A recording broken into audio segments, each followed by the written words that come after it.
தமிழ்நாட்டை தலைகுனிய விடமாட்டேன்னு எதுக்கு சொல்றீங்க? பாஜக எப்படியெல்லாம் தமிழ்நாட்டை குறி வச்சிருக்காங்கன்னு முப்பெரும் விழாவில் பேசும்போதே சொல்லியிருந்தேன். அவங்களால நேராக நுழைய முடியலன்னு அதிமுக கூட சேர்ந்துக்கிட்டு என்னென்ன பண்ணுறாங்கன்னு எடுத்து சொல்லியிருந்தேன். தொகுதி மறுவரையறை, நீட், எஸ்ஐஆர், கல்வி நிதி மறுப்பு, இந்தி திணிப்பு, கீழடி அறிக்கையை மறைக்கிறதுன்னு இந்த லிஸ்ட்டு பெருசாக இருக்குது. அதையெல்லாம் பொதுமக்கள்கிட்ட எடுத்து சொல்லி கடுமையாக எதிர்க்கிறதுனால தான் திமுகவை டார்கெட் பண்ணுறாங்க. அவங்க கூட்டணிக்குள்ளேயே பல குழப்பங்கள் இருந்தாலும் திமுக வந்துடக்கூடாதுன்னு குறியாக இருக்காங்க. பாஜகவை எதிர்க்கிறதா வெளியில் நிறைய பேர் சொல்லிக்கலாம். ஆனால் அனுபவம், வலிமை, கொள்கை தெளிவோடு பாஜகவை தடுத்து நிறுத்துகிற ஆற்றல் திமுகட்ட மட்டும்தான் இருக்குது. இது தமிழ்நாட்டு மக்களுக்கு நல்லா தெரியும். அதனால தான் திமுக ஆட்சி நீடித்தாதான் தமிழ்நாடு இதே போல் தொடர்ந்து தலை நிமிர்ந்து நடக்க முடியும்னு தெளிவாக இருக்காங்க. ஓரணியில் தமிழ்நாடு பரப்புரை முன்னெடுப்பில் 1 கோடிக்கும் அதிகமான குடும்பங்கள் இணைஞ்சிருக்காங்க. இவங்க எல்லோரும் சேர்ந்து தமிழ்நாட்டை தலைவலியும் விடமாட்டோன்னு உறுதிமொழி எடுத்திருக்கிறோம்.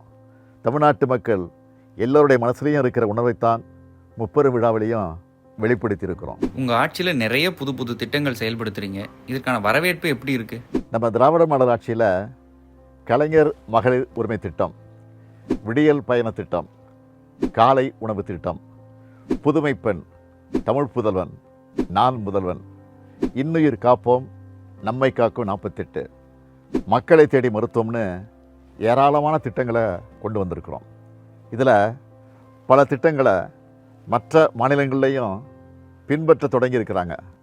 இதோட தொடர்ச்சியாக தான் உங்களுடன் ஸ்டாலின், நலம் காக்கும் ஸ்டாலின், தாய் மாணவர் திட்டம், அன்பு கரங்கள் போன்ற திட்டங்களை தொடங்கியிருக்கிறோம்.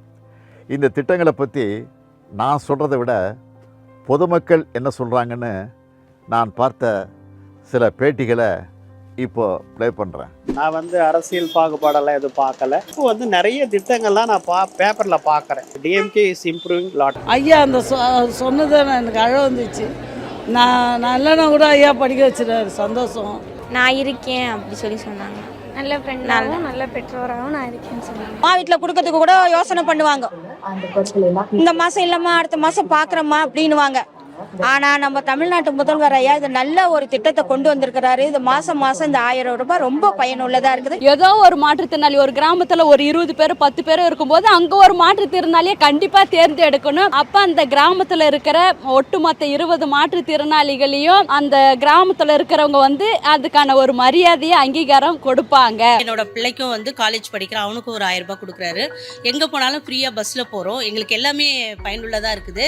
வீடு தேடி வயசானவங்க தேடி கொடுக்கறது ஒரு சந்தோஷம் தான். 10 ரூபாய் கொடுக்க முடியாத நிலைமையெல்லாம் இருந்தாங்க. இப்போ அந்த பஸ்ஸில் ஏறி போகிறாங்கன்னா எவ்வளோ பெரிய விஷயம். நல்லா பண்ணியிருக்காங்க. அக்காவும் புதுமை பெண் திட்டத்தில் 1000 ரூபாய் வாங்குறாங்க. இப்போ எனக்கும் வருது. ஒரு ஏழையுடைய ஆண்டு வருமானமே வருஷத்துக்கு 82,000 தான். அதில் பாதி 36,000 3 பேருக்கு. அதுலேயே பாதி வருமானம் போகுது. அதுலேயே எங்களுக்கு பாதி கஷ்டம் போயிடுச்சு. அவ்வளோதான் சொல்ல முடியும். உரிமை தொகை 1000 ரூபாய் கொடுக்கறது எல்லாருக்கும் அண்ணன் கொடுக்குற மாதிரி அவர் நம்மளுக்கு கொடுக்குறாரு. ஒரு அப்பா அம்மா எங்களுக்கு உதவி பண்ண போல இருக்கு. எங்கள் குடும்ப சூழ்நிலைக்கு என் பையன் படிப்பு செலவுக்கு யூஸ் பண்ணும். நான் முதல்வன் திட்டத்தின் கீழே ப்ராஜெக்ட் மூலமாக மட்டும்தான் எனக்கு வேலை கிடைச்சது. இன்னொரு காப்பீடு திட்டத்தில் என்ன சொன்னாங்க, இந்த மாதிரி 48 ஹவர்ஸில் ஆகிறதுக்கு ஒரு 1 lakh rupees வரைக்கும் கவர்மெண்ட் தருவாங்க. ஸோ இது ஒரு கிரேட் ஸ்கீம். நான் எதுவுமே சாப்பிட மாட்டேன். எங்கள் அம்மா சாப்பாடு செய்யவே மாட்டாங்க. அவங்க கடைக்கு போயிடுவாங்க. ஆமாம், சாப்பிடுவேன். இதெல்லாம் தொடக்கம்தான். எங்களுக்கு இன்னும் நிறைய பணிகள் இருக்குது. நம்ம செல்ல வேண்டிய தூரம் இன்னும் அதிகம். நான் ஏற்கனவே சொன்ன மாதிரி இந்த 100 ஆண்டுகளில் நாம் அடைஞ்சிருக்கக்கூடிய முன்னேற்றம் என்பது ஒரு குழந்தை நடை பழகிற மாதிரி தான். இன்னும் நாம் உலக அளவில் போட்டி போட்டு ஓடணும். அதுக்கான பணிகள் திராவிட மாடல் 2.0 தொடரும்.